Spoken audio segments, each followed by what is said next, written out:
Ораза ислам дініндегі 5 парыздың бірі.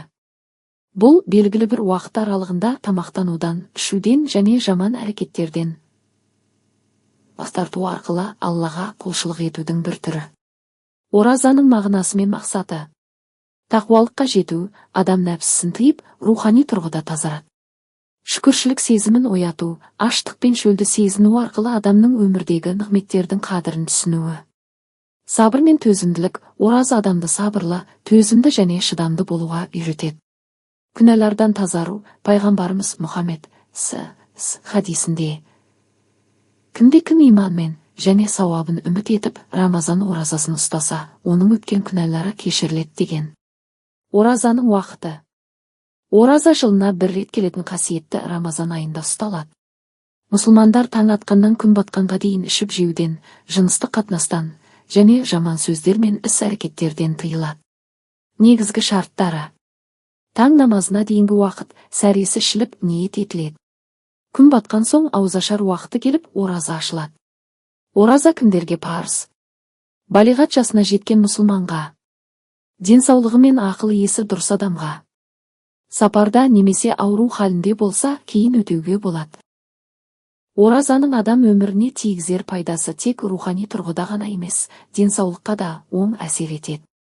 Бір денсаулыққа пайдасы: ас қорыту жүйесін демалдырады. Ұзақ уақыт ас қабылдамау асқазан мен ішектердің демалуына мүмкіндік береді. Зиянды заттарды шығарады. Ораза ағзаны токсиндерден тазартады. Иммунитетті күшейтеді. Ораза кезінде метаболизм реттеліп, иммундық жүйе жақсарады. Салмақты бақылауға көмектеседі. Дұрыс тамақтану арқылы артық салмақтан арылуға мүмкіндік бар.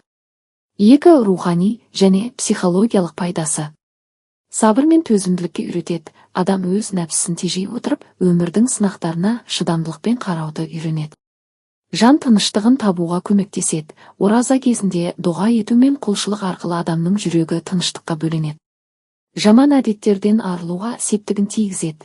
Темекі шегу, өсек айту, ашу, ыза сияқты әдеттерді тастауға мүмкіндік береді. 3. Қоғамға тигізетін әсері: мейірімділік пен қамқорлықты арттырады. Аштықты сезіну арқылы мұқтаж жандардың жағдайын түсініп, оларға көмектесуге деген ниет пайда болады. Қауымдастықты біріктіреді. Ауызашар дастарханы адамдарды жақ. Кешірімділік пен түсіністікті арттырады. Ораза кезінде реніш пен кек сақтамау қажет болғандықтан адамдар арасындағы қарым-қатынас жақсарады. Оразаны бұзатын және бұзбайтын нәрселер: оразаны бұзатындар: әдейі тамақ жеу немесе су ішу, жыныстық қатынасқа түсу, қасақана құсу. Оразаны бұзбайтындар: ұмытып ішіп жеу, есте түссе дереу тоқтау керек. Тісті тазалау немесе ауызды шаю, қан алу немесе ине салу егер әлсіретпесе.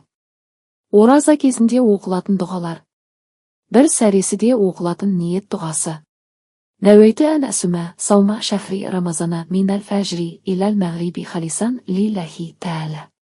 Мағынасы: ниет еттім Рамазан айының оразасын таң атқаннан күн батқанға дейін Алла ризалығы үшін ұстауға.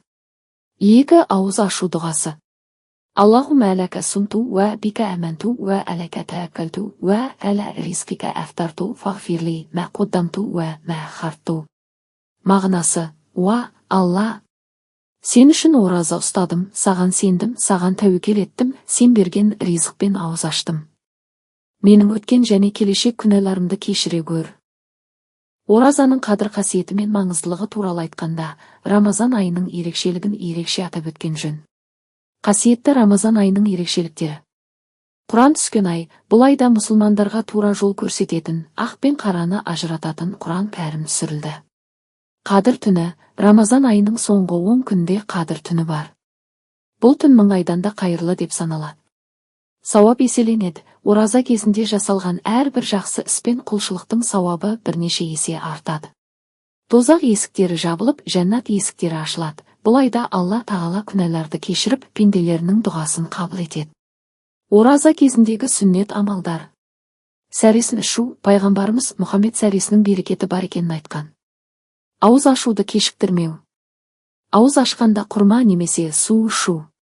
Дұға ету. Ораза ұстаушының дұғасы қабыл болады. Жақсылық жасау, садақа беру. Рамазан айының соңында берілетін пітір садақасы.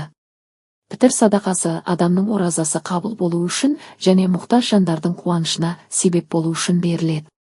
Пайғамбарымыз пітір садақасы ораза ұстаған адамның сөзсіз және қате істерінен тазару үшін және кедейлердің қажетін қамтамасыз ету үшін беріледі деген.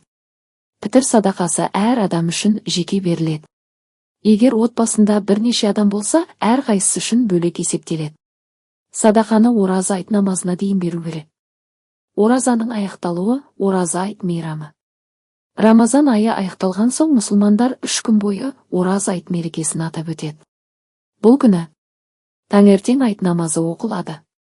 Туыстар бір-біріне қонаққа барып, мерекелік дастархан жайылады. Мұсылмандар бір-бірін кешіріп, мейірімділік танытады.